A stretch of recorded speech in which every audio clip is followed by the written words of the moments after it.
That's on mute. Can you hear me? Same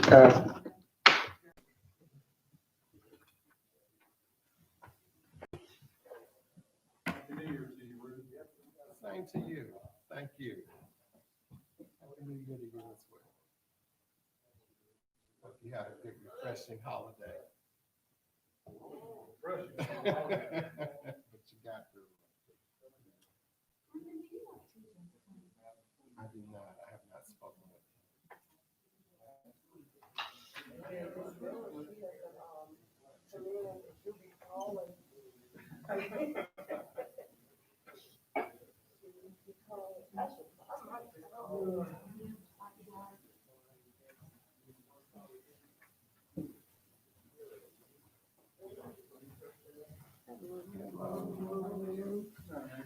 Fine there. How are you? Hello?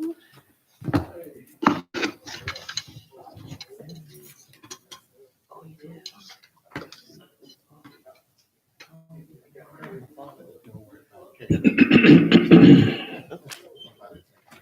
Okay.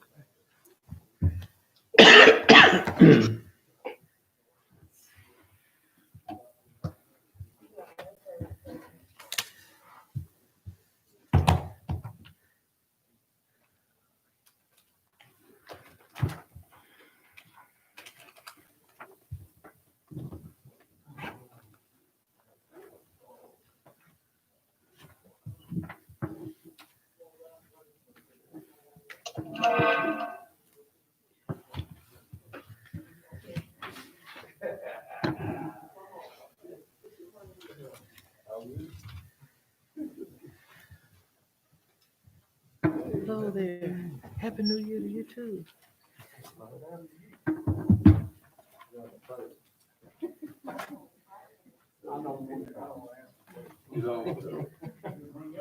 won. I don't know.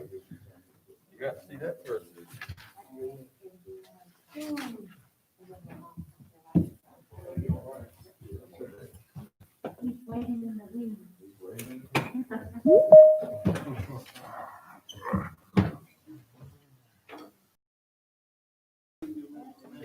We're gonna say some more things from this termination.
Do you, Richard E. Joyner, solemnly affirm that you will support the Constitution of the United States and the Constitution and laws of North Carolina, not inconsistent therewith, and that you will faithfully perform the duties of the office of Mayor Pro Tem of the city of Rocky Mount, on which you are now about to enter according to the best of your knowledge, skill, and ability.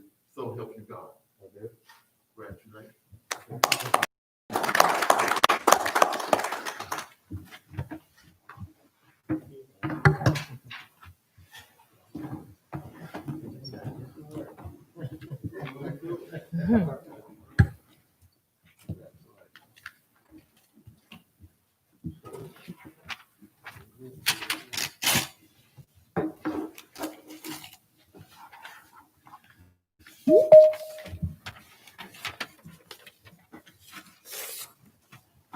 At this time, I would like to call Rocky Mount City Council meeting of a whole meeting to order. First of all, I would like to welcome all our citizens and that the meeting of COVID-19 restrictions remain in place. And so I am aware that many of you are joining us remotely today. At this time, I'd like to call our meeting to order. At this time, I will ask our city manager to proceed with the business at hand.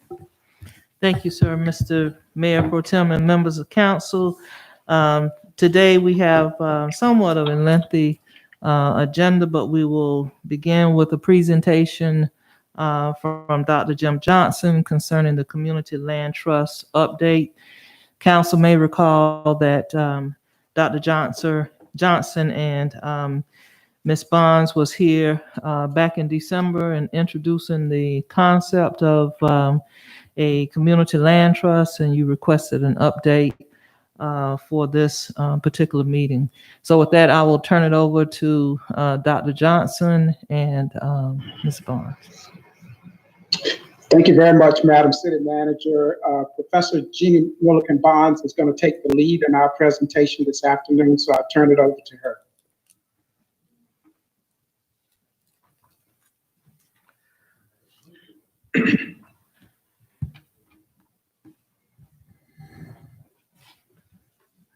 Good afternoon, everyone. I want to just give you a short update on where we are with Land Trust. Oh, and I'm not sure why we have an echo. And then I'm going to introduce you to Brett Theotis, who's with the Urban Institute and is also a board member with the Douglas Land Trust in DC, to talk to you a little bit about his experience. Next slide. So you'll recall that when we were with you last in November, we talked about the 4 pillars of an inclusive and equitable development strategy. And today we're just focused on the land trust. Next slide. So just a little bit of a reminder that Land Trust is nonprofit. Land Trust can develop or redevelop residential properties. They provide an affordable path to home ownership, which in turn provides equity and wealth generation. Secondarily, the land trust can be very valuable because of educational role, a lending role for repairs and energy efficiency, workforce development and training, and they can also be integrated to other plans that you have around green spaces and urban farms and healthy aging. Next slide. The capital used by the land trust is used to acquire and rehabilitate homes, and we talked about that quite a bit in the past. That capital can come from private donors, housing subsidies, city-owned property, community foundations, neighborhood associations, banks, the list just goes on. There's a lot of different entities and individuals that are interested in capitalizing community land trust. Next slide. And we talked a little bit about that wealth generation aspect of a land trust, where a resident can purchase a home, but that home is kept affordable because the land belongs to the community land trust. They engage in some agreements around that particular land, but when they sell the home, even though the land trust retains the land, that homeowner is still acquiring equity out of that purchase, just like they would in a regular situation. Next slide. We also talked a little bit about the governance and what sets a land trust apart from other nonprofit entities. And that's really that 3 layers of board members. And that's what's going to be great to have Brett here with us to talk a little bit about some of those roles of those board members. But you basically got people you want on your board who contribute experience, have specific skill sets. You've got resident representatives, which might come from your neighborhood association and others. And you've got public representatives and stakeholders also that can be part of your board. That could be CDCs, CDFIs, your city redevelopment authority. Those types of individuals could be another layer on your board. Next slide. And we talked a little bit about what the next steps might be, which is sort of do an analysis. And so what I want to do now is talk about our next steps specifically. Next slide. So just in terms of thinking about where we're going, I've divided the work plan into a couple of different categories. First, we've got property analysis that we need to do. Second, we need to think about the relationship between the land trust with the neighborhood association, and included in that would be training. We need to think about the actual creation of the entity and that early capitalization. And then we also need to think about fiscal policy analysis that needs to occur with it. Next slide. I might want to just suggest others on the line. If you mute, it might cut down on the echo, because I see a lot of people who aren't muted. So if think about the property analysis piece, we're really talking about January now into May. And what we're going to need to do is look at the available houses and the properties. And we know we talked previously about a CDFI that is holding some of those properties. So we need to look at those. We're mapping them, look at where they are, how they're grouped, which ones could be rehabbed, which ones need to be taken down. We need to then come up with a 3-year priority of those properties. And to do that, we'll have to keep talking to you. We'll have to keep talking to the holder of those the CDFI. We'll have to talk to the neighborhood. And then we're going to obviously have to negotiate on which property the land trust is going to tackle in its first, 1 to 3 to 5 years of existence. We can also dovetail with other things that you have going on in the community and assess those properties. Properties could be used for community gardens. We may find, we had a long conversation about this the other day, we may find beehives. Some of those properties, we might be able to dovetail some of your ag and food system into this work. And then we certainly can look at other properties in corridors or otherwise that the city owns and how they could fit into this process. Next slide. So then really thinking about February and March, that's when we'd want to do the training and meetings with your association. Next slide. Now, in terms of the legal entity, we've got a change of administration taking place. We know that is going to affect Treasury and IRS. So we're really thinking broadly about the training, the analysis. So we're probably not going to be looking at creating this entity until around May. That'll give time to do training, think about those layers of the board, and think about that corporation papers, and then also think about that overarching management services entity that we talked about and what those relationships might look like. Next slide. And then during this whole time period, I'm fortunate because I have a group of really interested students who will also be helping with this, but you can do a complete analysis of Rocky Mount's fiscal condition, which, like we talked about last time, means we need to look at land or properties the city has, what it looks like when you transfer that to a nonprofit, and when you rebuild, what might come back to the city. So a cost-benefit analysis. What are the short-term costs to the city? What are the long-term benefits to the city, so that you all can see that fiscal analysis play out. And simultaneous with that, we'll want to look at the ordinances and zoning and think about that a little bit, especially if we start to look at community gardens or some of those food systems type approach. Next slide.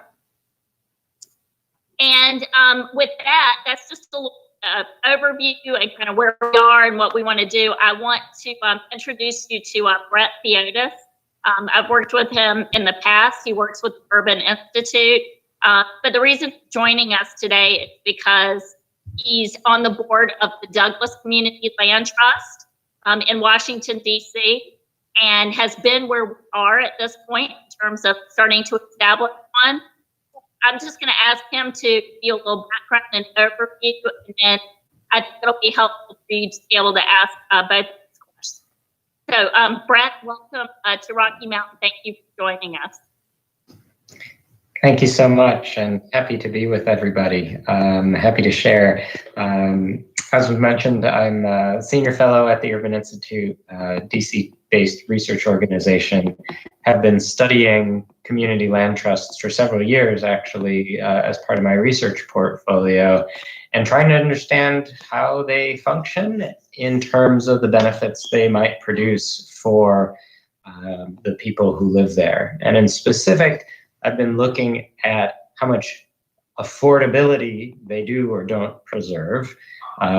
First dimension. Second dimension, how much wealth they do or don't create for our homeowners. Third dimension, how secure they are in terms of the tenure. That is, whether people are facing delinquencies and foreclosures. And then the last dimension is the mobility, how much the units are turning over versus kind of staying static.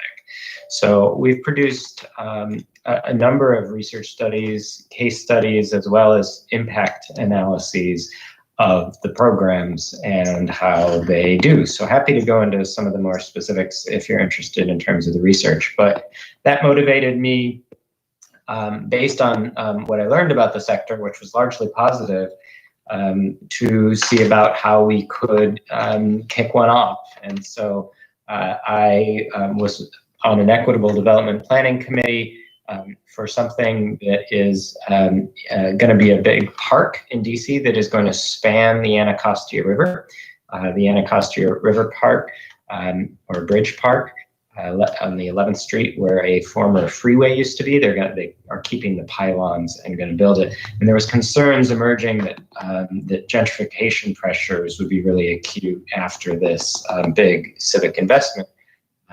And so what emerged from that is an equitable development planning process. And I put forth, and others supported, the idea of a community land trust in DC. We didn't have one.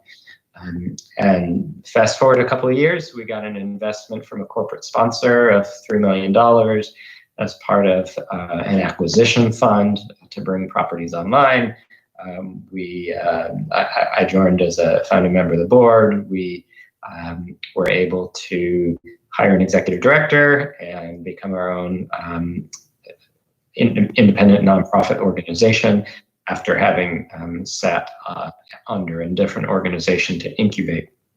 And we now have properties, and we actually inherited some co-op properties, some limited equity co-ops. So even though we're a land trust, we actually own co-op properties, and technically in that sense, we're managing and stewarding them. And the members of the co-op are owning them. And then there's also units in the land trust, and it's a mix of, right now, ownership units as well as rental units. What we don't have, but I'm interested to do, is bring some commercial real estate units online as well. And I do have some insights nationally into how that works in terms of what other CLTs are doing. We have a traditional, what they call three-part or tripartite board. Not all CLTs have this, but where there's member representatives, kind of community representatives, and more public representatives. So I'm going to just pause there, and I'm happy to go much more in depth in the Douglas Community Land Trust, named for Frederick Douglass, or in the research more broadly. So is this when we ask questions, Mr. Pro Tem?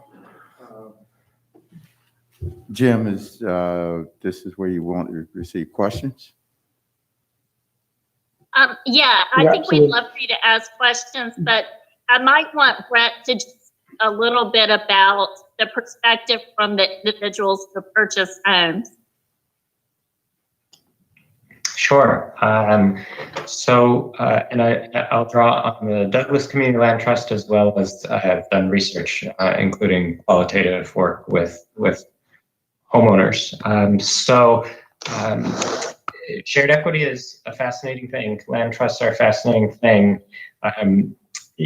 They're more complex than just buying a home on your own. And there's a whole education component that's required with the land trust that's not required otherwise. But there are real benefits as well in terms of the ability to steward over time the investment. And so what we often think about is issues related to horizontal equity, is what I like to call it, in terms of, if we're going to give $3,000 in closing cost help as part of a down payment assistance program, we don't need to design some complicated process to claw back those funds at sale and get it back.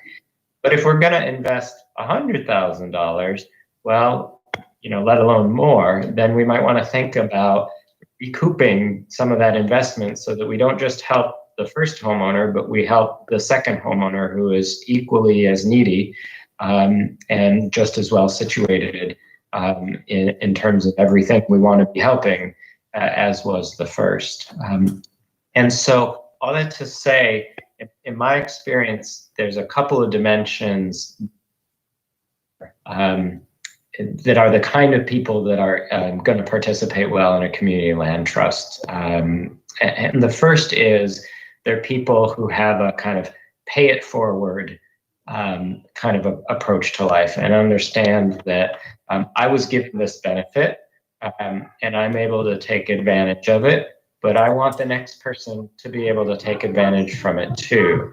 And there is a sense in which I, as the homeowner, can profit the first time around, but there's a sense in which, all of the benefit doesn't sit with that first homeowner, but it also passes forward. So that's the first dimension. It just requires some explanation of how the mechanics work. And then the second dimension is people who are really interested in a sense of community control and ownership and influence, because there is really the corporate nature to the land trust as well. So all that to say, when you're selling homes at reduced prices, people are interested in buying them.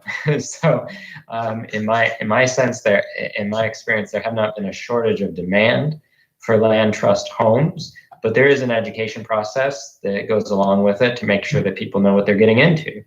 And the last dimension that I'd add to it, from a policy perspective, is that the fact that there's a resale restriction for the land trust homes means that people who are temporarily able to qualify, but not permanently able to qualify, are going to be less interested in buying them. So let me try to say that a different way. In DC, we have a problem with people who are income qualifying for subsidized and assisted home ownership simply because they're 24 and there's not an adjustment for family size and their income might be able to qualify.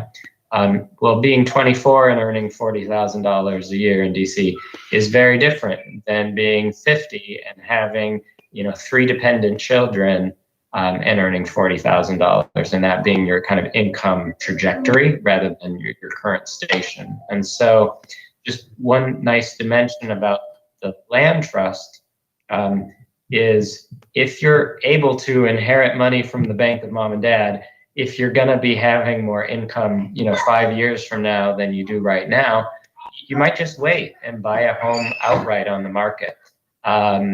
Whereas the land trust homes are going to attract people who are really interested in being able to buy those homes.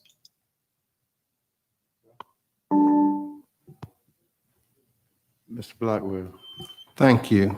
Thank you so much for your enlightenment about the Douglas Land Trust. So is any priority given to the people who live in the communities in which you are developing? And what is your definition of member owned? What does that mean, member owned? Great questions, and actually ones that we've been grappling a lot about. We are, the Land Trust is principally interested in investing in what are wards 7 and 8 in Washington, D.C. These are the communities east of the Anacostia River that are the historically almost entirely Black resident part of Washington, D.C. Other parts as well, but those areas almost entirely so. So we're making intentional investments in those communities to try to preserve affordable housing over the long term. And so we had a question of, well, can we prioritize residents who are Black?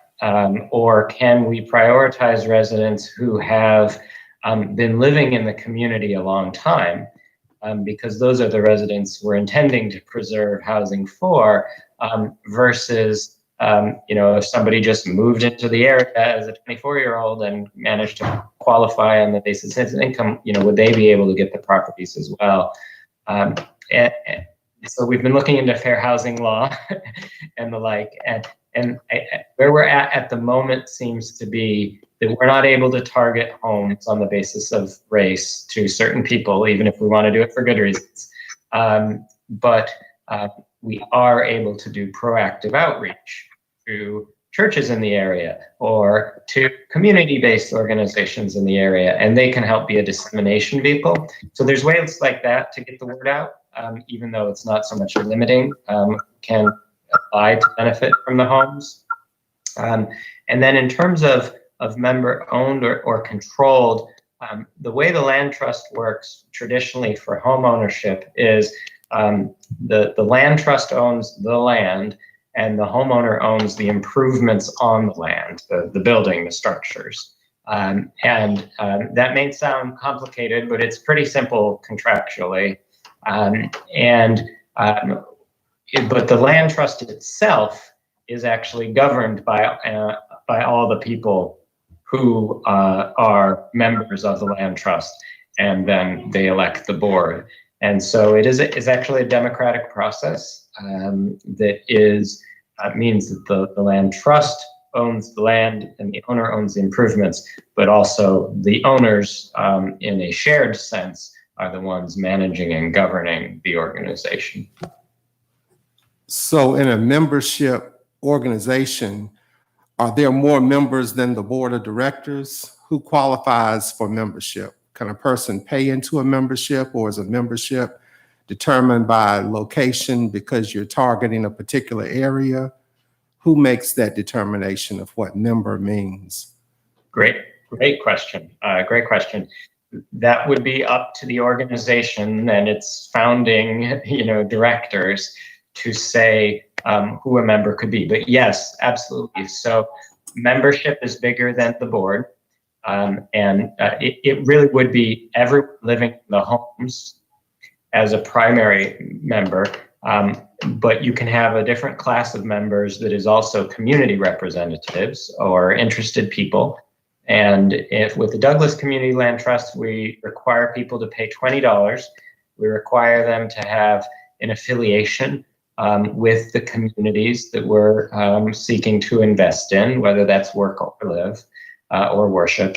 And we require them to support affordable housing. But it's part of growing our network and growing our support base.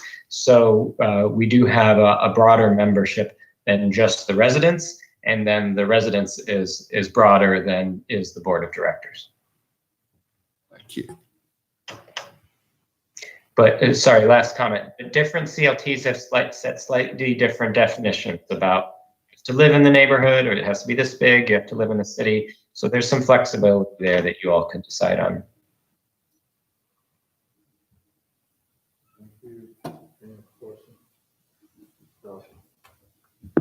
I think this might be for Ms. Bonds. You mentioned earlier that you're going to come back and talk about the sources and relationship and whether it makes sense and how we do things. But my question really is, what does the floor or the value of land play in in this to make sense to do a land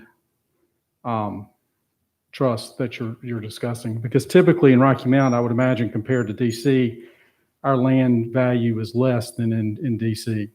So if you could touch on that, or maybe this is not the time to ask that question. Well, we're definitely going to come back and have a much more thorough analysis of that for you after taking a look at the properties. But I think, yeah, clearly Rocky Mount's land values aren't the same as DC, but what we're thinking ahead to is with some of the development that you've had and the challenges you had is that you are going to see increases in the land value. And this will enable you to preserve properties for affordability, while still having other properties that, you know, will be able to develop and escalate, you know, as your land values increase. But I couldn't really put a number on that until we finished going through the analysis of that. I think the other key piece of this is that this is not just an affordability issue, but as Brett said, I mean, this is equity generation. So people send their children to college with at-home equity. So we're looking for another way to increase ownership in the community and afford people some equity that they can acquire to generate wealth creation.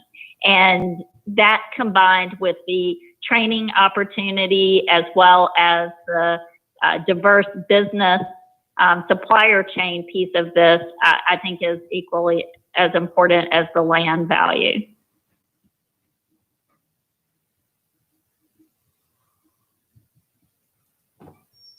If no other questions, we'd certainly like to thank our host today and thank you, Jim and Jenny and guests for our presentation today. And certainly you will hear back from us, our city manager. Thank you. Are we ready to move to the next item, sir? All right. Thank you again, Dr. Johnson and Jeannie and company. We'll be back in touch. Okay. Next is the presentation by the interim police chief Williams on crime statistics for the month of December. Chief Williams.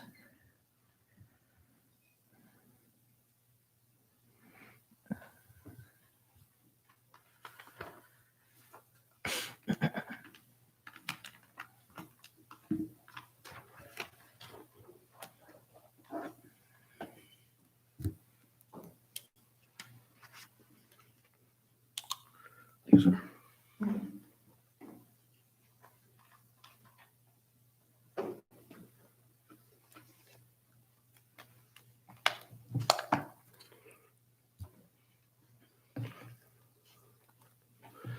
Good evening. I come to you again tonight to update you on the crime stats for the month of December 2020 and also the crime statistics year to date. Give you a moment to look at the chart. We continued a positive trend for the month of December. When compared to last December, we were down 27 crimes. Last December was 170. This December was 143. Year to date, we are slightly up, 164 crimes. That's as a result of our aggravated assaults, which we've discussed in previous meetings.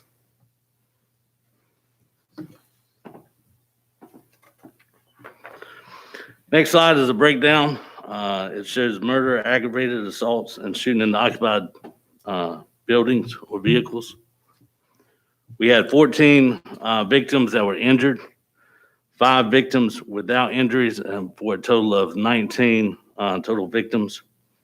We have cleared 5 of those cases and are currently and actively investigating 11 of those cases.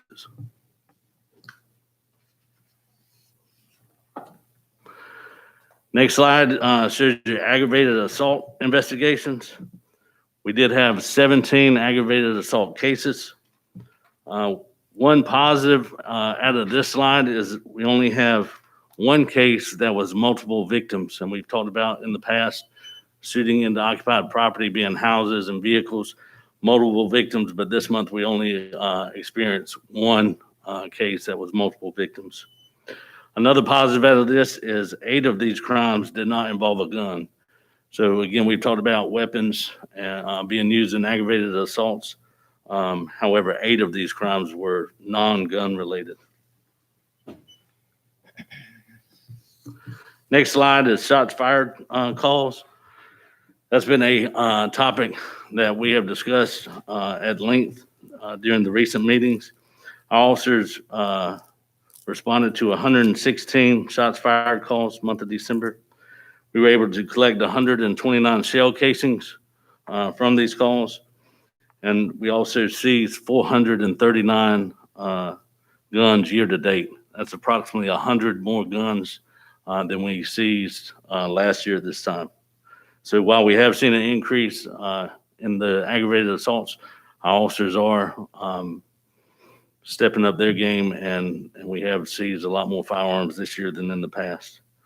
One positive that I am able to report out of this is we did make it through the New Year's holiday without a gun-related aggravated assault. Next slide shows the property crimes that have been cleared by arrest.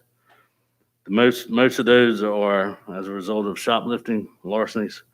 The total there is 21 cases or 21 property crimes cases that we have been able to clear. And then last but not least, throughout the holidays, despite COVID and things going on, our officers were still able to participate in the community and being involved in the community. And there's several community events that we were able to participate in, food giveaways and toy giveaways throughout the city. Be glad to answer any questions.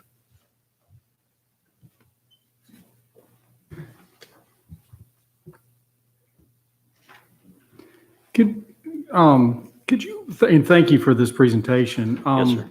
And I think you touched on it before, but sometimes my memory is not the best.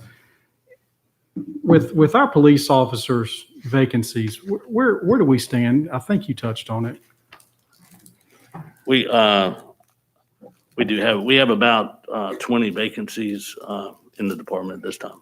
Is that consistent throughout the year that we have about that many, or is there a rise in that, or? We've had, I would have to go back and research to give you specifics. I'll be glad to talk with you later on details of that question. But that is what we are seeing is that trend across law enforcement, or that's a common trend for law enforcement. Well, I would love, actually, Madam Manager, for us to sit down, because just looking at how we compare with our salaries or with our compensation to sister cities, or it seems that we have areas that we can improve upon. And I guess my question to you, and I don't know if you can answer this now or you would have to look into it, but does our compensation have anything to do with the vacancies or play into that? I can tell you, and the manager can expand on this, but her and I have recently met on this very topic.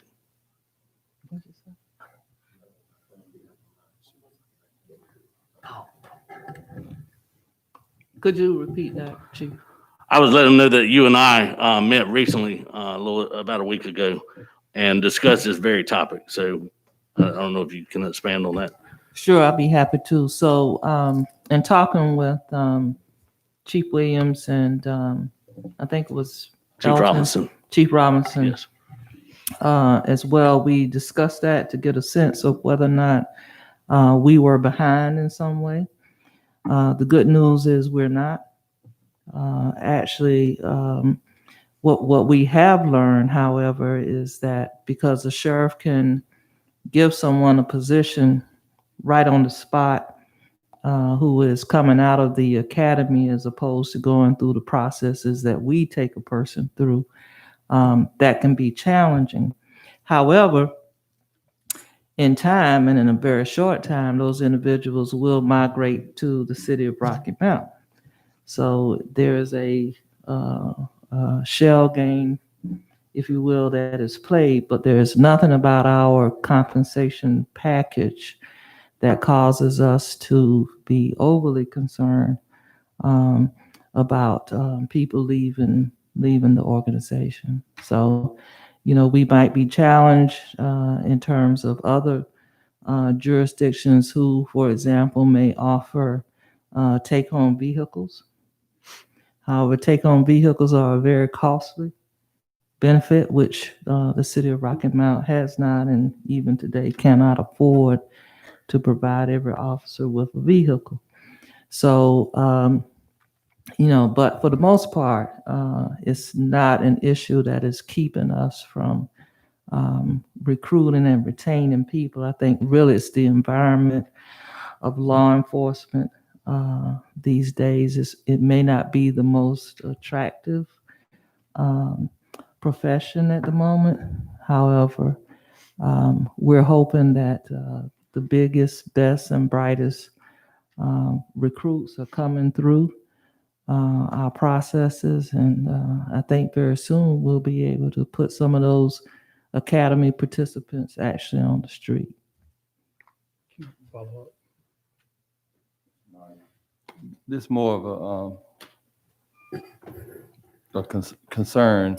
I don't see it as being salary, but it's a challenge in finding officers that live in our community, opposed to driving 20, 30 miles out of the city of Rocky Mount and living in different cities. I believe if officers lived here, they probably would have more concern with what's really going on within the neighboring communities. So that's I see our biggest challenge, because I believe a couple of years ago it was less than maybe 30% of officers that lived in the city of Rocky Mount, and we had more officers driving in to work, as police officers and not living in the city of Rocky Mount. So I see that's our biggest challenge. And I know that our former chief, which soon will be interim chief again, said that he was going to work on that. And I'm quite sure you're aware of that. I'm quite sure that's a concern of both interim Williams and interim Robinson. And I hope that's a concern also for our city manager and this council, that we put emphasis on trying to find homegrown officers that actually live in our community, live and work in our community. I just wanted to make that comment.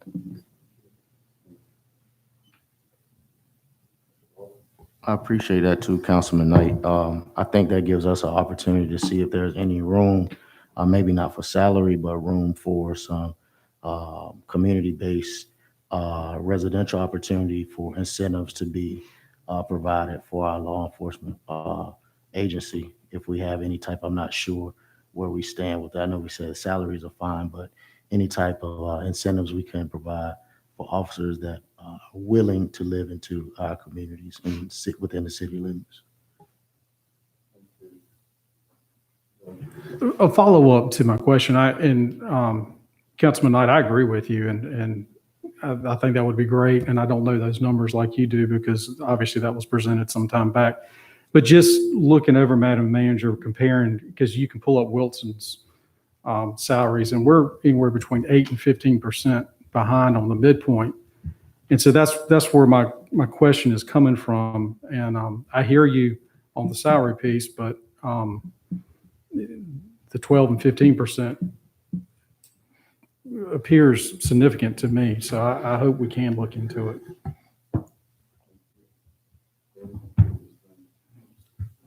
Question would be for the chief and the city. Are officers leaving Mount going to Wilson?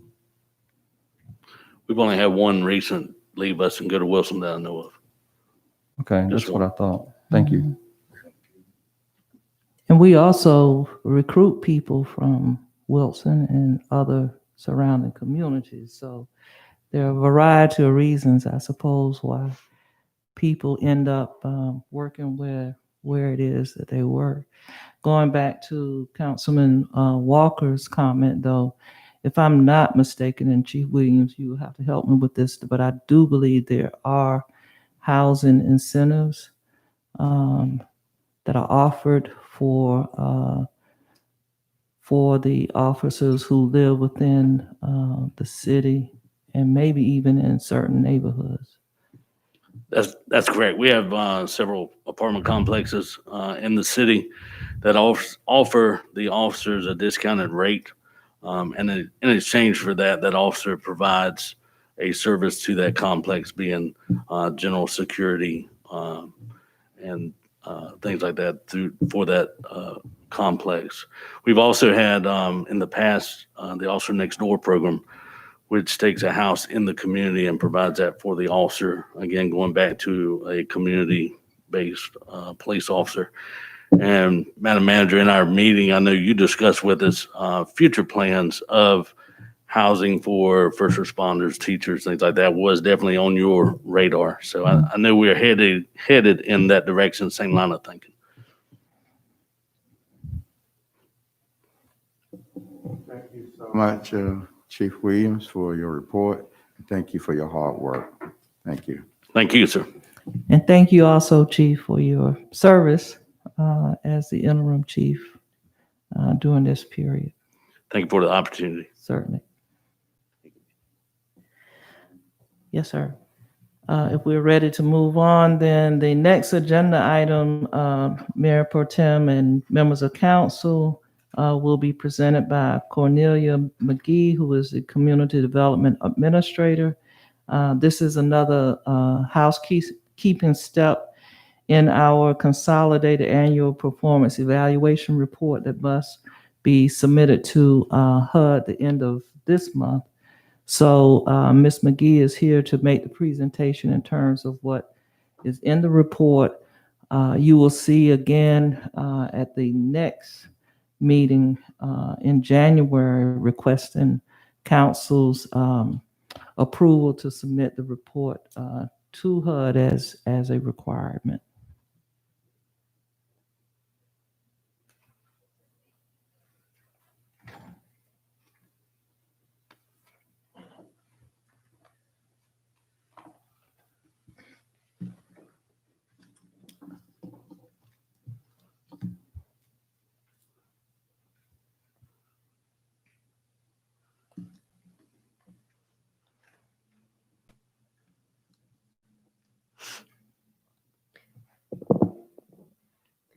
Good evening, Council.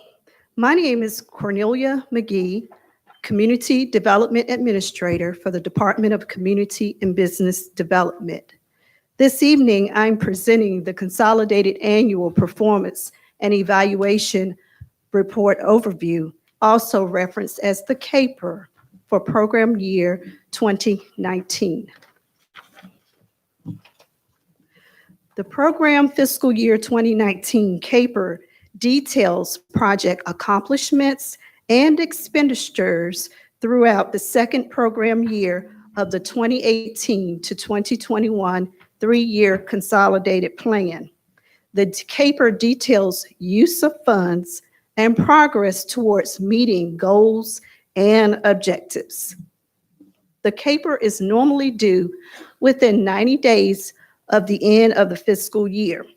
Due to the pandemic, HUD granted an extension through January 31st, 2021. The Down East Home Consortium three-year consolidated plan is mandated by the U.S. Department of Housing and Urban Development, HUD, for the city to receive federal funding for affordable housing and community development initiatives benefiting low to moderate income persons.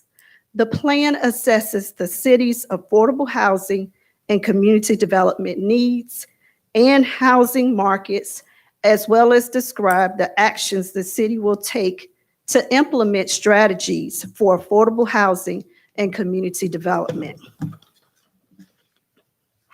The City of Rocky Mount utilized multiple funding sources for housing improvements for program fiscal year 2019 totaling $851,845, $100,000 in state funds. These funds were used to support the urgent repair program. $379,937 in general funds. The general funds support the Housing Rehab Matching Rebate Program and Urgent Repair Program. $78,178 in home funds. The home funds support or focus primarily on housing rehabilitation in the counties. $284,730 in CDBG funds. These funds support the Housing Repair Program. CDBG assistance for housing repairs allowed 23 low to moderate income homeowners to remain in a suitable living and decent environment. We have done great work thus far and currently have 9 additional housing repairs to complete or have been approved. Out of those 9 housing repairs were completed, 3 were completed in the first quarter of program year 2020, and 6 are pending bid awards. Through CDBG Public Service, 4 local nonprofits were awarded a total of $84,864. The Boys and Girls Club of the Tar River Region Junior Staff Development Program provided 18 low to moderate income youth with hands-on job training. The Buck Leonard Association for Sports and Human Enrichment Mitchell House Construction Trade Project provided 27 low to moderate income individuals with job training. Rocky Mount Edgecombe CDC Housing Counseling Center provided foreclosure mitigation and housing counseling to 115 homeowners. United Community Ministries housed the children at the Bassett Center were able to provide housing and case management to 63 families. These families consisted of 235 persons, 151 children, and 84 adults. Economic Development was also awarded a total of $15,000. Rocky Mount Edgecombe CDC Business Counseling Center provided one-on-one business counseling and technical assistance to 100 individuals in the target areas of our city. The Down East Home Consortium Home Program assisted 2 low-income homeowners in Edgecombe County to remain in their homes through housing rehabilitation.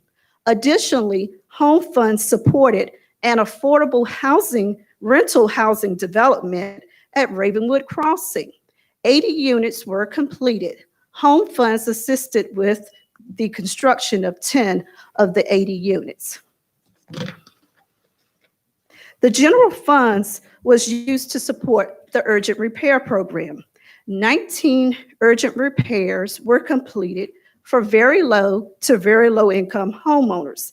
Assistance to make those repairs totaled $219,092. Also, the rebate program was supported through the general funds.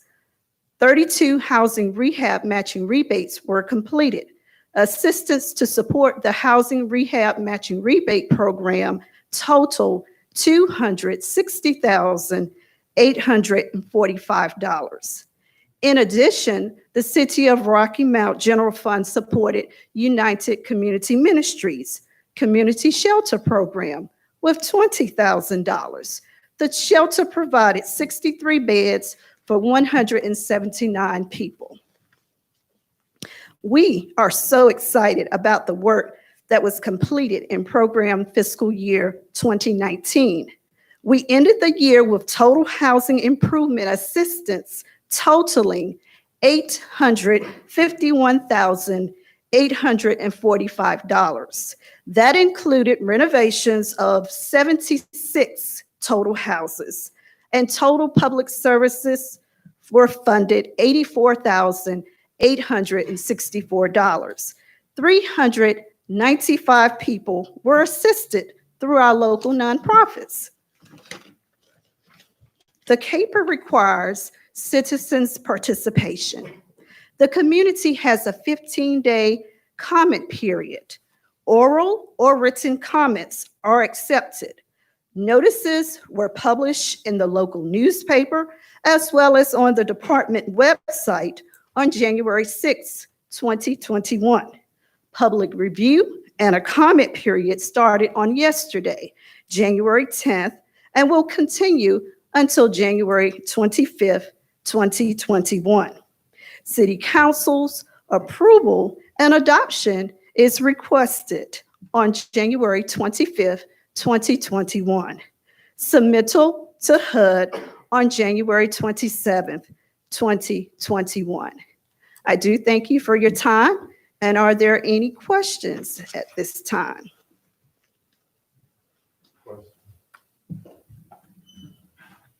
Good work. Impressive. Thank you. I have currently, I'm quite sure, a waiting list for several of the.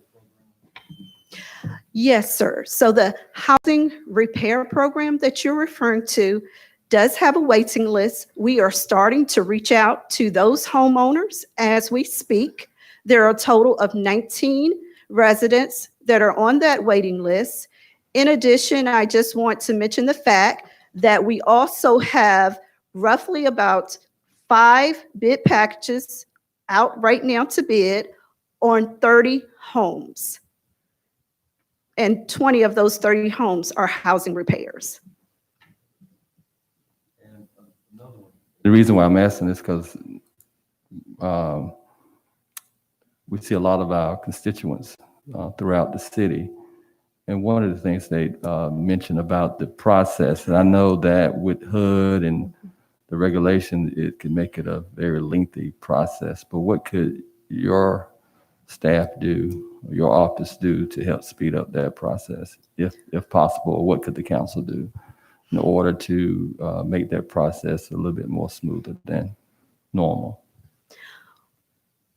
Well, one of the things that has taken place in December of 2020, before the holidays, we received notification from our HUD office in Greensboro that we will no longer have to submit our environmental reviews each time to HUD before we can start the housing rehabilitation process. So that is a plus for us because that has taken allowed it to stretch a little longer than we anticipate normally. So hopefully in 2021, that will not be a challenge for us as it has been in the past. The other thing is that we're moving quickly to work with the homeowners that are on the waiting list. So it's very important that homeowners provide to us the requested information so that we can continue to expedite the process and begin with the housing rehabilitation. But I think our challenge in program year 2019 was the pandemic, and then also the environmental review process with HUD, which delayed from actually being able to start the housing rehabilitation process. So I must say that we are moving forward with addressing that particular concern. Thank you. With an incoming administration, federal administration, they all set their own priorities. So we are sort of cleaning up, I'm assuming, the end of the Trump administration and preparing for the beginning of the Biden administration. Have any correspondences been sent to you or anyone else about potential opportunities or a shift in program policy, or is it normal just to have to wait for a few months and figure it out? We have not received any correspondence to date. However, I anticipate that we will be receiving with the new administration updated policy, probably additional funding opportunities as well. And so we hope to receive those probably once the new administration is in office.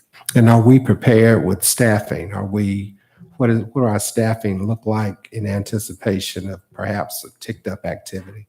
Okay. Well, I must say that we hired a housing rehab specialist, and we have in-house personnel where in the past we contracted out. So all of our positions are now fully staffed. So I'm pleased to announce that. And so we look forward to great things happening. And one last question, thank you. What kind of relationship do you and your team have with the code enforcement team? And is there any type of matrix evaluation if we see houses that come up, frequently on the code enforcement side?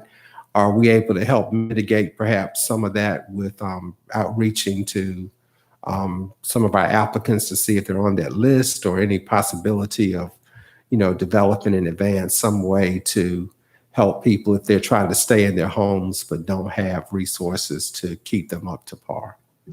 We are working with the Community Code Division regarding coding violations. We are continuing to strengthen our relationship with that division so that we can look more in depth into concerns that you're bringing up. But we have started the initial talk and discussions have taken place. And we continue those discussions so that we can make some changes. Thank you. Once the fund depleted, or once you use all the funding, what is the process for the waiting list? Do you continue to take applications, or do you, your department say we're no longer going to accept application until we get additional, or next fiscal year, continue to just take applications, let them? So the application process is normally done at the beginning of the new fiscal year, and we base it upon budget. And so normally that application process is for a designated period of time.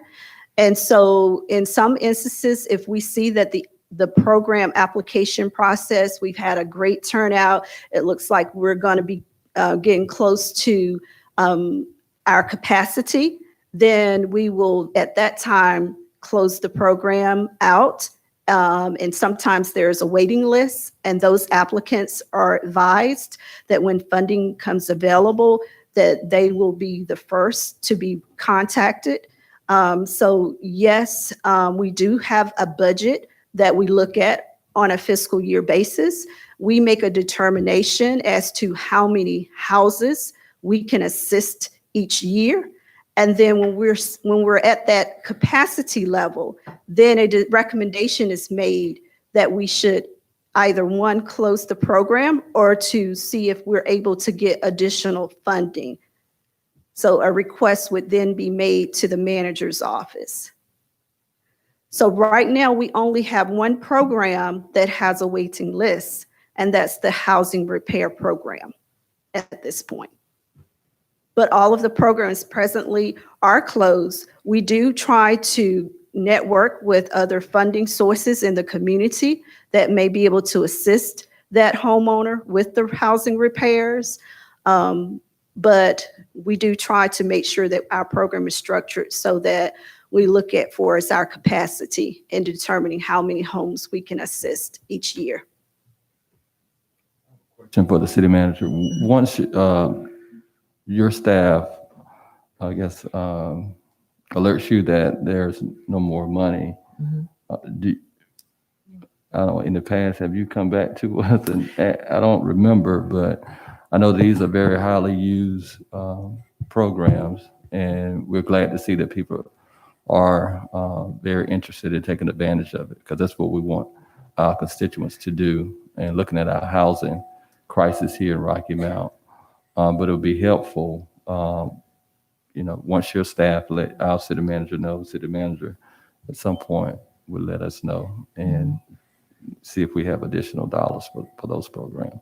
Because I hear about it all the time. You know, what kind of grants do you have? What kind of programs do you have?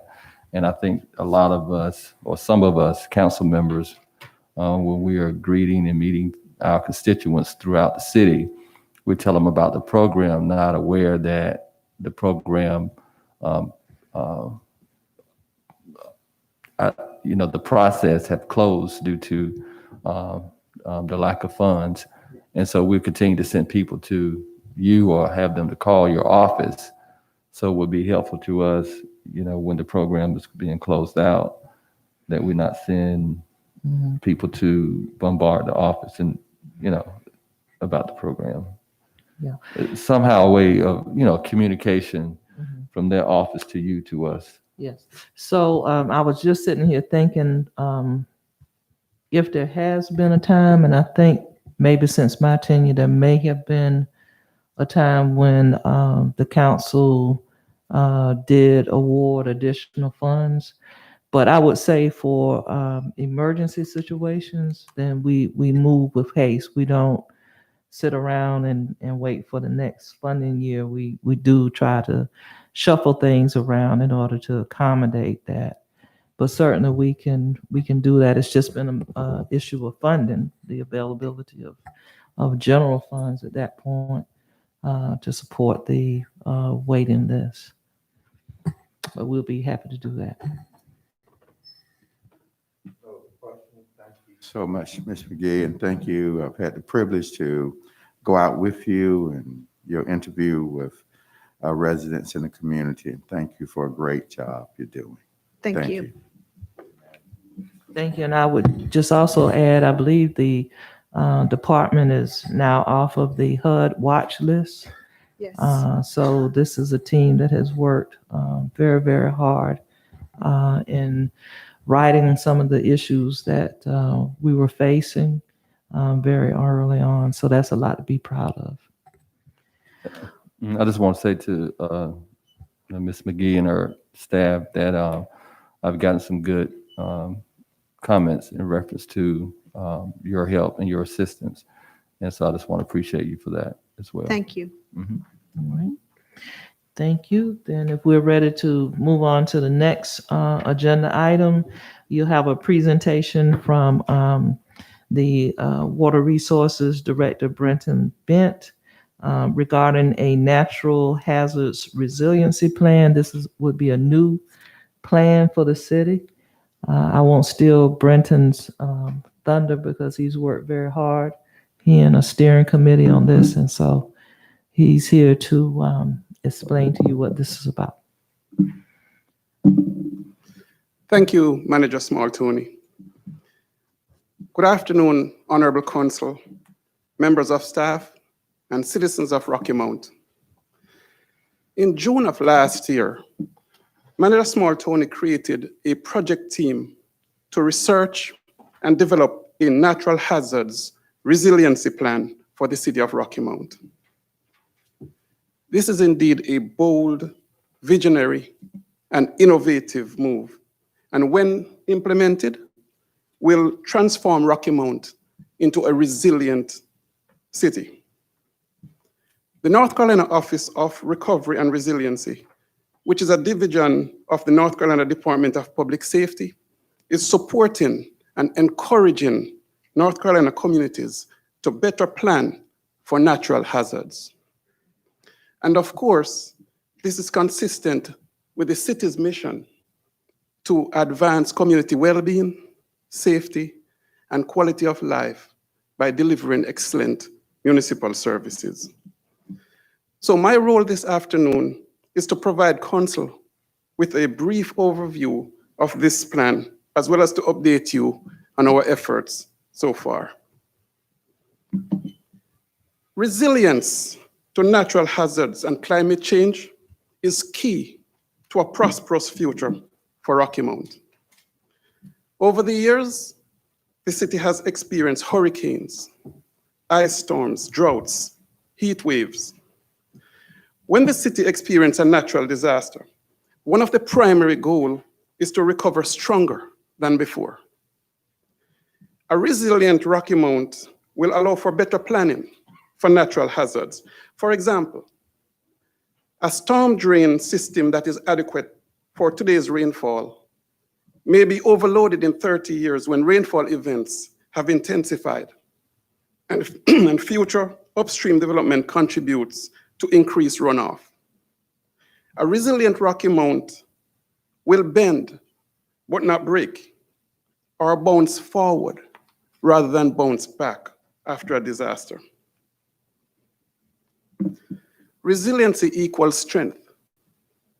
Strength comes from our infrastructures, such as our electrical system, our water and wastewater facilities. Strength also comes from public and private services, such as our transportation system, hospitals, schools, restaurants, etc. Strength also comes from your leadership and the leadership of our community partners. In July of last year, Council approved the updated Nash, Edgecombe, and Wilson County Regional Hazard Mitigation Plan, which is required every 5 years. One question may be, what's the difference between hazard mitigation and hazard resiliency? Hazard mitigation focuses on structural actions that can be taken to mitigate potential hazards, such as building or cleaning storm drains. On the other hand, hazard resiliency is more holistic and takes into consideration preparedness, continuity of operation, affordable housing, and the needs of vulnerable populations. So hazard resiliency can build on top of hazard mitigation. I want to emphasize that a resilient community supports its vulnerable populations, like senior citizens, children, immigrants, people with disabilities, and low-income households. A rule of thumb is that when we adopt strategies that empower and build the resiliency of the most vulnerable populations, the rest of the population benefit as well. So how do we transform Rocky Mount into a resilient city? We must incorporate preparedness, connectedness, and adaptability into work that is performed. We must learn from past weather events.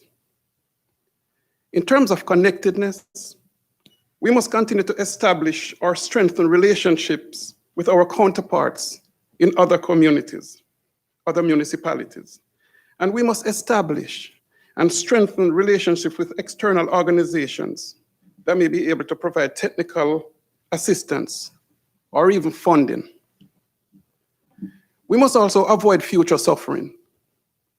After a flood, and if structures are substantially damaged, we need to make sure they are demolished or rebuilt to current codes.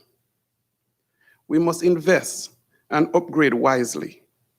For example, we are currently working on a project to upgrade the electrical system at the wastewater treatment plant. The motor control center installed over 40 years ago sits on a concrete pad at ground level. During heavy rain events, staff struggled to keep water out of the unit. This upgrade will see the new unit being elevated at least 18 inches to mitigate the situation. So, to move this effort forward, what the planning committee has done is that we reached out to Wood, which is the consulting firm that developed and has been conducting the 5-year reviews of the Regional Natural Hazards Mitigation Plan.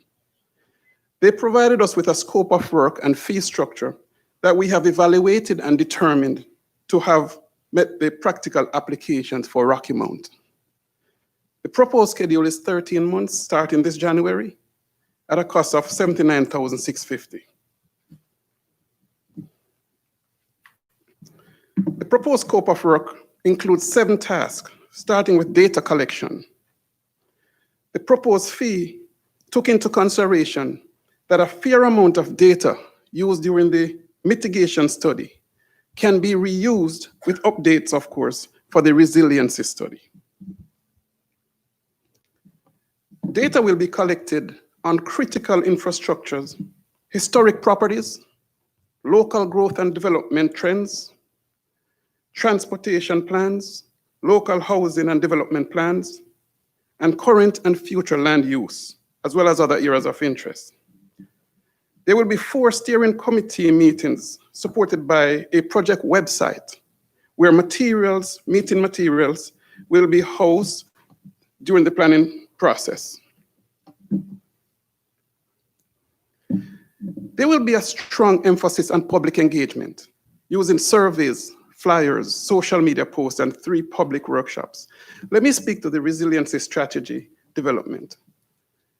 The ultimate goal of this task will be to produce a set of broad, systemic strategies to addressing resiliency across social, economic, and municipal systems, and small-scale action steps to achieve implementation. Wood will facilitate discussions with the steering committee and the public to develop a vision statement and define goals and objectives for the plan. Involving the steering committee, stakeholders, and the public will help to ensure buy-in and public support for the plan's implementation. It is always good to remember that no involvement means no commitment. We are, however, mindful that reshaping key systems in the community must be done in a way that is respectful to the existing history and character of Rocky Mount. Another essential element of the resiliency strategy development is the degree of integration of existing plans. The city undertakes planning activities across its many departments and over varying timelines. So it's important to understand if and how these plans reinforce shared goals and support resilience, or whether certain planning efforts contradict or counteract resilience objectives.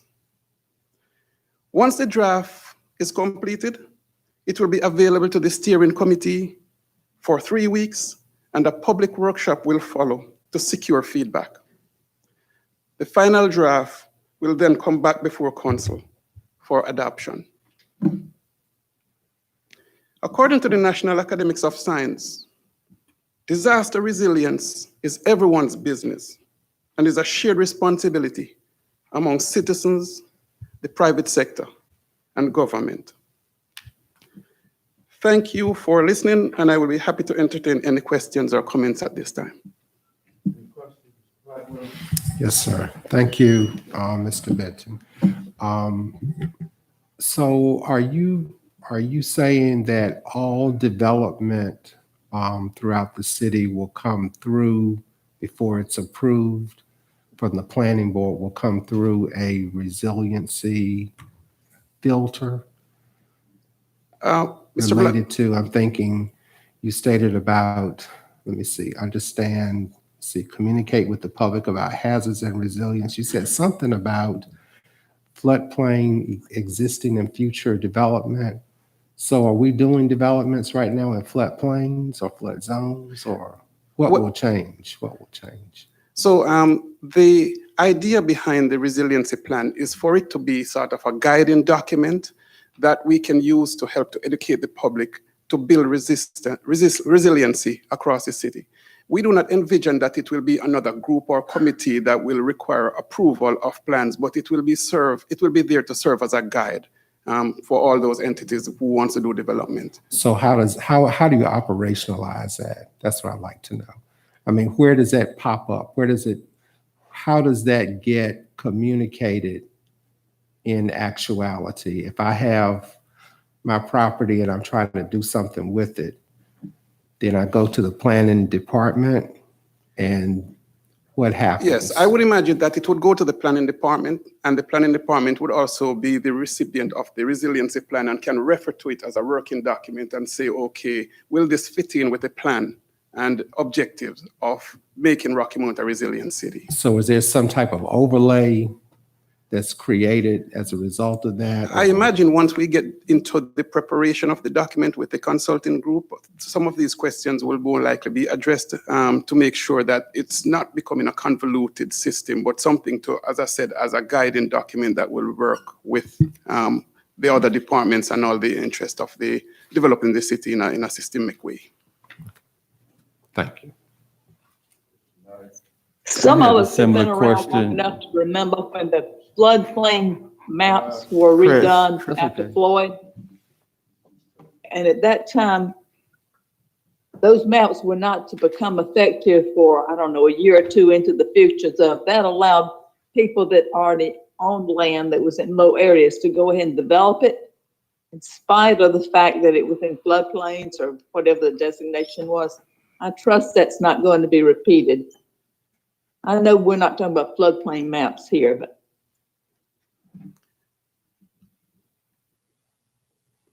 Hello? A comment. Chris, is that a It's question or both. comment? It's both.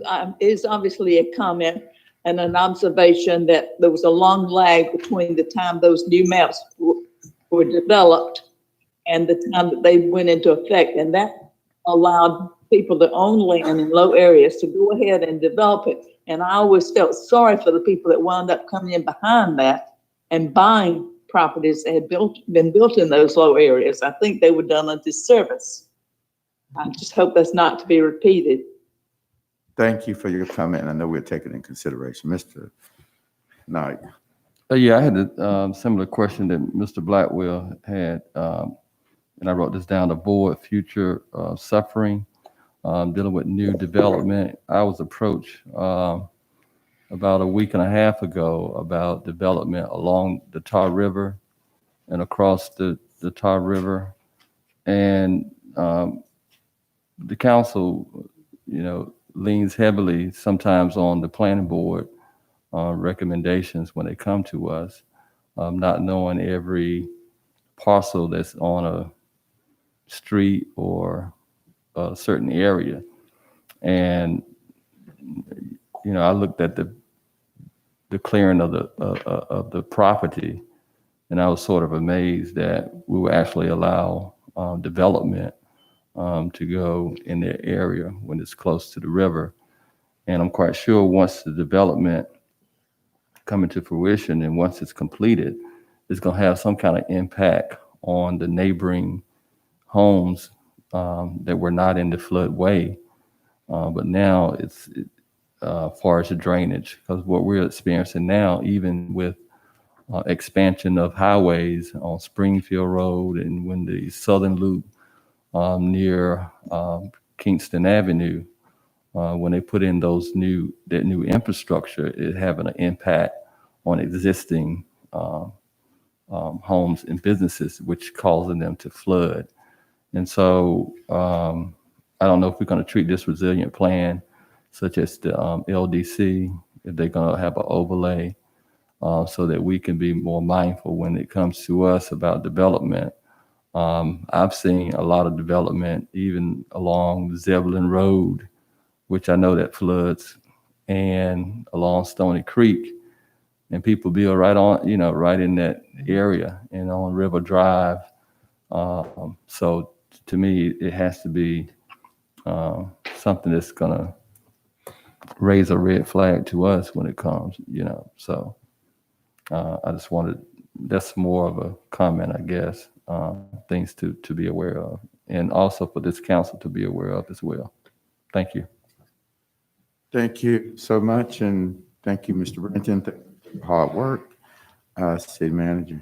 Okay, thank you. And the comments have been noted and well taken, that this is more than just a plan, that it's implemented and has some teeth to it.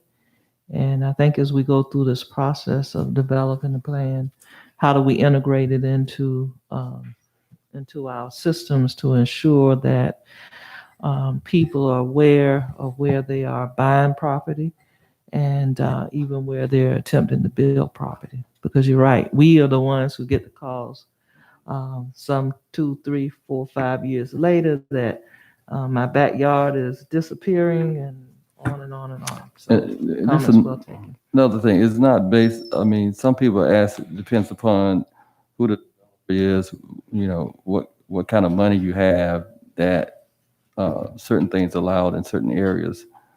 And so, you know, if I have a little bungalow or a little cottage, and then somebody with deep pockets build this enormous development, and then it floods my house, you know, so we have to be careful about things like that. So I just want to make that point. Well taken. This time, we would like to have a motion session for So moved. economic development. Second. Let's have Attorney Klein, we may have a short session if there's time for it. Amen. So moved to add that. Chris, okay, at this time, call for, vote. Yes. Mhm. Councilmember Knight? Yes. Blackwell? Yes. Joyner? Yeah. Walker? Yes. Daughtry? Yes. Bullock? Yes. And Miller? Yes. Go